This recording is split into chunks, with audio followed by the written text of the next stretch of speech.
حضرت سیدنا امام اعظم ابو حنیفہ رضی اللہ تعالیٰ عنہ جب آپ کا وصال ہوا تو آپ کے پڑوس کے اندر کوئی لوگ رہتے تھے غیر مسلم. انہوں نے کہا ان کے بیٹے نے کہ ہمارے پڑوسیوں کے گھر میں ایک درخت تھا, انہوں نے کاٹ دیا شاید. تو ان کے والد نے بتایا بیٹا وہ درخت نہیں تھا, وہ تو امام اعظم ابو حنیفہ خود تھے جو ساری ساری رات سے ان میں کھڑے نمازیں پڑھتے رہتے تھے. یعنی ایسا ان لوگوں نے اپنے آپ کو دین کے ساتھ باندھ رکھا تھا, ساری ساری رات ہی کھڑے ہیں مصلی پر. اور میں نے پڑھا کتابوں کے اندر موجود ہے کہ حضرت سیدنا امام اعظم ابو حنیفہ رضی اللہ تعالیٰ عنہ, ایک شخص کہنے لگے میں ملنے گیا آپ سے, تو میں نے کہا چلو فجر کی نماز آپ پڑھتے ہیں تو فجر کی نماز کے بعد ملتا ہوں آپ سے. آپ نے فجر کی نماز پڑھائی, آپ بیٹھ گئے بچوں کو پڑھانے کے لیے, زور تک پڑھاتے رہے, فجر سے لے کر ظہر تک بندہ پڑھا رہا ہے. اب جب ظہر کا ٹائم آ گیا, نماز پڑھی, تو میں نے کہا چلو اب اس کے بعد فارغ ہو جاتے ہیں. تو ظہر سے لے کر عصر تک پڑھانے لگ پڑے. میں نے کہا چلو اب عصر کے بعد فارغ ہوں گے.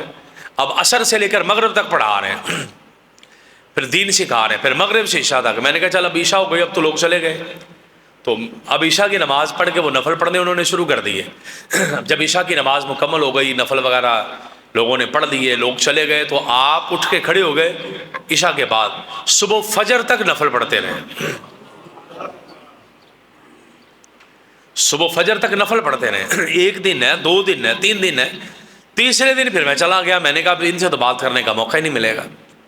تیسرے دن میں چلا گیا کہ اب تو ان سے بات کرنے کا موقع نہیں ملے گا. یعنی اس طریقے سے لوگ اللہ کی عبادت کرتے تھے.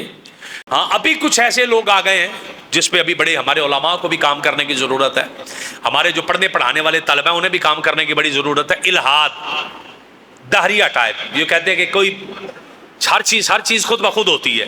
ہمارے علماء اس کا جواب دے چکے ہیں, ہماری کتابوں میں ہمارے بے شمار اس کے جوابات ہیں. بلکہ ایک جو ایسے لوگ ہیں معاشرے میں جو اسلام کو چھوڑ کر کہتے ہیں کہ ہم کسی مذہب کو مانتے ہی نہیں ہیں, اسلام بھی چھوڑ دیا, عیسائیت بھی چھوڑ دی, یہودیت بھی چھوڑ دی, ہندو بھی نہیں ہے, سکھ بھی نہیں ہے, وہ ہر چیز چھوڑ کر چلا گیا. میں تھوڑی سی توجہ کریں, بڑی خالص باتیں کرنا چاہ رہا ہوں میں. اس پر ہمیں کام کرنے کی ضرورت ہے اور ہم کر بھی رہے ہیں کہ بالکل بے دین ہو جاتے ہیں جو لوگ کہ کوئی شے ہے ہی نہیں. حضرت امام اعظم ابو حنیفہ رضی اللہ تعالیٰ عنہ کا ایک ایسے بندے سے مناظرہ ہوا جو کہتا تھا کہ اللہ ہے ہی نہیں ہے, خدا ہی نہیں ہے. آپ نے فرمایا ساری دنیا کا نظام کیسے چل رہا ہے؟ اس نے کہا یہ ویسے چل رہا ہے, وقت کے بادشاہ کے پاس مناظرے کا ٹائم طے پاتا ہے اور آپ اس مناظرے سے تھوڑا لیٹ جاتے ہیں جو ٹائم دیا ہوتا ہے.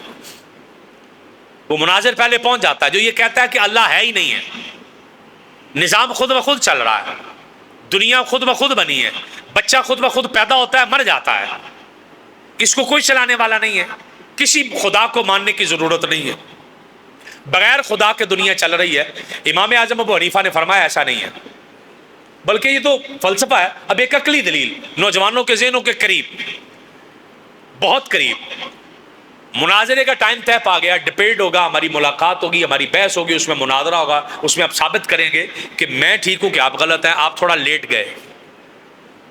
جب دیر سے پہنچے تو اس نے آگے سے وقت کے بادشاہ کے پاس مناظرہ ہے, تو امام اعظم ابو حنیفہ کو وہ بندے نے آتے ہی کہا کہ آپ کیا مناظرہ کریں گے جو وقت پر نہیں پہنچ پا رہے, آپ تو مناظرہ نہیں کر سکتے. آپ نے فرمایا میری سن لو, اس کے بعد چاہے مناظرہ نہ کرنا, مسئلہ خراب ہو گیا, کام بڑا خراب ہوا اس لیے میں لیٹ ہوا. کہ ہوا کیا؟ آپ کہنے لگے میں نے دریا پار کر کے آنا تھا, کشتی کوئی نہیں تھی, میں وہاں پر کھڑا انتظار کر رہا تھا کوئی کشتی آئے.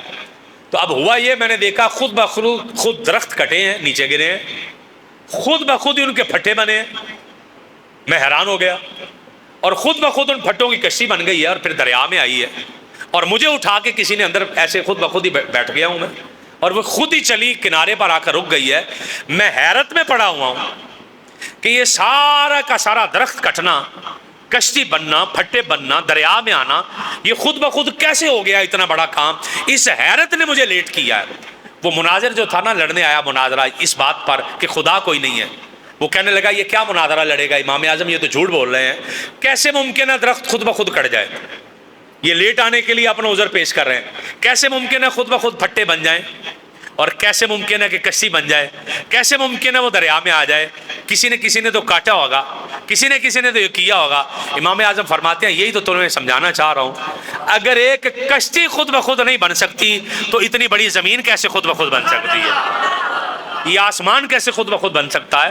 ایک ٹیبل، ایک میز خود بخود نہیں بن سکتا، ایک کرسی نہیں بن سکتی کسی بنانے والے کے بغیر، ایک چائے کا کپ خود بخود نہیں بن سکتا، تو اتنی بڑی دنیا کیسے بنے گی؟ اس کا مطلب ہے خدا ہے، خدا کے بغیر نظام نہیں ہے۔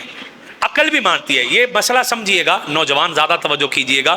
اگر کوئی شخص کسی جنگل میں رہتا ہے، نوجوان بچے زیادہ توجہ فرمائیں، اگر کوئی شخص کسی جنگل میں رہتا ہے، نہ اس کے پاس کوئی موبائل ہے، نہ ٹی وی ہے، نہ نیٹ ہے، نہ کوئی عالم دین ہے، نہ اسکول ہے، نہ ٹیچر ہے، نہ کوئی کتاب ہے، جنگل میں پلا بڑا پیدا ہوا اور اسی حالت میں دنیا سے چلا گیا، ایسے بندے پر بھی لازم ہے کہ خدا کو ایک مانے۔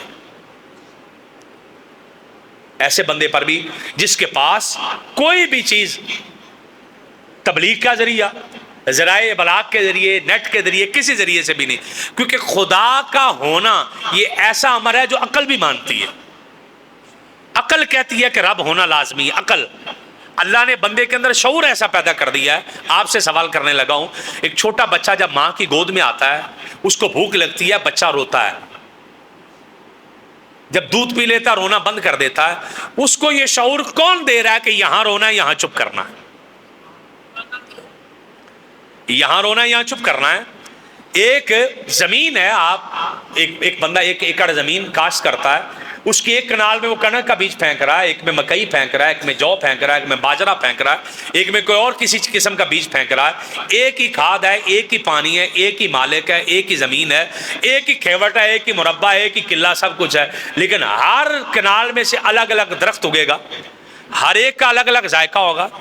ایک ہی باغ ہے، اس میں آم بھی ہے، امرود بھی ہے، سیب بھی ہے، انگور بھی ہے، سب کچھ ہے، ایک ہی پانی ہے، ایک ہی مالک ہے، اور ایک ہی زمین ہے، مگر ہر پھل کا ذائقہ الگ ہے، مٹی ایک ہے، پانی ایک ہے، ہر ایک کا رنگ الگ ہے، ہر ایک کی خوشبو الگ ہے، ہر ایک کی تاثیر الگ ہے، ہر ایک کا اثر الگ ہے۔ یہ ایک ہی مٹی سے، ایک ہی طرح کے مالک کی زمین سے، ایک ہی پانی لگا کے، ایک ہی طرح کی آب و فضا کے اندر مختلف قسم کی تاثیریں، مختلف قسم کے ذائقے، مختلف قسم کی خوشبوئیں، مختلف قسم کے رنگ پیدا کون کر رہا ہے؟ رب ہے تو یہ سارا کچھ کر رہا ہے نا۔ اگر رب نہ ہو تو یہ نظام تو کوئی نہ چلا سکے، یہ ممکن ہی نہیں ہے۔